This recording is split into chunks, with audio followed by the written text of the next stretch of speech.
안녕하세요. 김금성 목사입니다. 오늘도 좋은 하루가 시작됩니다. 오늘 묵상할 성경은 베드로전서 2장 9절입니다.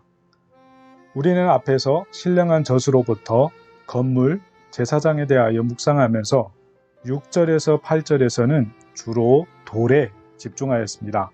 그리고 9절을 시작하면서 첫 번째 단어는 마치 앞에서 얘기했던 것들을 전제하는 듯한 단어를 사용합니다. 즉, 그러나라는 접속사입니다. 이는 구절이 종합적으로 말하려는 뉘앙스를 잘 보여준다고 생각이 됩니다. 구절이 종합적으로 표현하려고 하는 것은 신자들의 신분입니다. 모두 4가지로 묘사를 합니다. 첫 번째는 택하신 족속, 두 번째는 왕같은 제사장, 세 번째는 거룩한 나라, 마지막 4번째는 그의 소유가 된 백성입니다.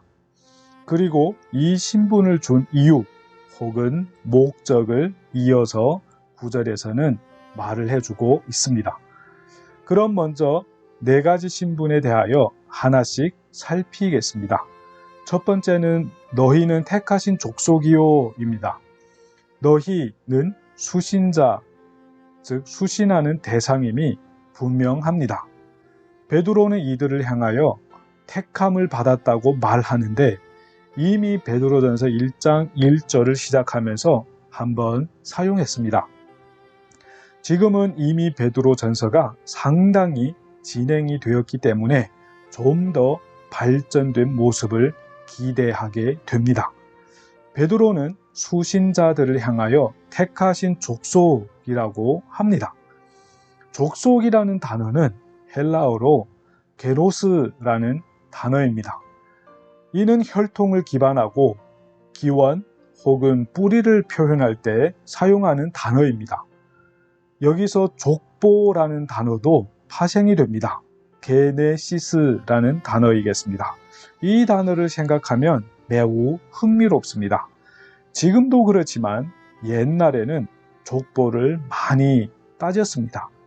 구약도 그렇고 신약에도 족보는 성경을 지탱하는 기둥과도 같았습니다. 하지만 구약과 신약이 차이가 있습니다. 구약은 혈통을 많이 따졌다면 신약에서는 혈통의 개념이 확장됩니다. 그리하여 영적이라고 표현하기도 하지요. 지금 이 말을 하는 이유는 구약에서 만약 택하신 족속이라고 하면 보통 이스라엘 백성들입니다. 이는 주로 혈통을 기반으로 형성되었습니다. 그리하여 혈통에서 혼혈이 이루어졌다고 생각되는 북이스라엘을 아주 부정적으로 생각하게 되는 이유도 바로 여기서부터 기원하겠습니다. 그런데 신약에서는 많이 다릅니다. 우선 예수님의 행보도 북이스라엘을 품습니다. 예수님이 첫 사역이 갈릴리에서 시작한 것도 좋은 예가 되겠습니다. 뿐만 아닙니다. 지금은 이방인까지 끌어안는 모습입니다. 특히 복음서부터 시작하여 사도행전에서는 본격적으로 사도 바울을 위시하여 이방 선교를 하는 것을 우리는 볼 수 있습니다. 지금 베드로가 부르는 너희에는 유대인 그리스도인과 이방인 그리스도인이 함께 있습니다. 이것은 시사하는 바가 큽니다. 가히 혁명적인 표현이라고 할 수 있습니다. 특히 당시를 한번 생각해보면 로마는 철저히 로마인과 그렇지 않은 사람들을 나누었습니다. 마치 자신들은 신이 선택한 사람처럼 행세를 했지요. 이에 좋은 예로 바울이 잡혔을 때 천부장에게 자신이 로마 사람이라고 하니 감히 어찌지 못하는 것을 우리는 볼 수 있습니다. 아주 좋은 예가 됩니다. 그러면 로마 제국의 중심에 이룰수록 그는 더욱 귀한 존재로 인정받았던 시기입니다. 뿐만 아닙니다. 이런 것이 영향을 주었던 것 같습니다. 유대인과 이방인 사이에도 비록 예수님을 믿고 따랐지만 이와 비슷한 현상이 있었던 것입니다. 그러나 하나님의 나라는 반드시 이를 극복해야 했습니다. 예수님도 이를 극복하기 위하여 몸을 입고 이 땅에 오셨고 북이스라엘에서 사역을 시작하였고 죄인들의 거룩한 친구로서 함께 지냈던 것입니다.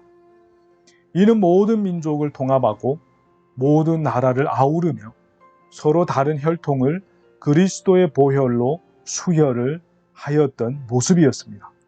베드로는 예수 그리스도의 사도로서 지금 하나님의 이런 멋있는 나라를 확장하는 데 보냄을 받았던 것입니다.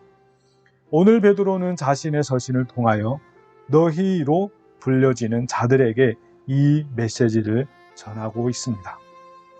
사실 이는 인류가 그렇게 극복하고 싶었던 그리고 이루고 싶었던 유토피아라고 부를 수 있는 나라입니다.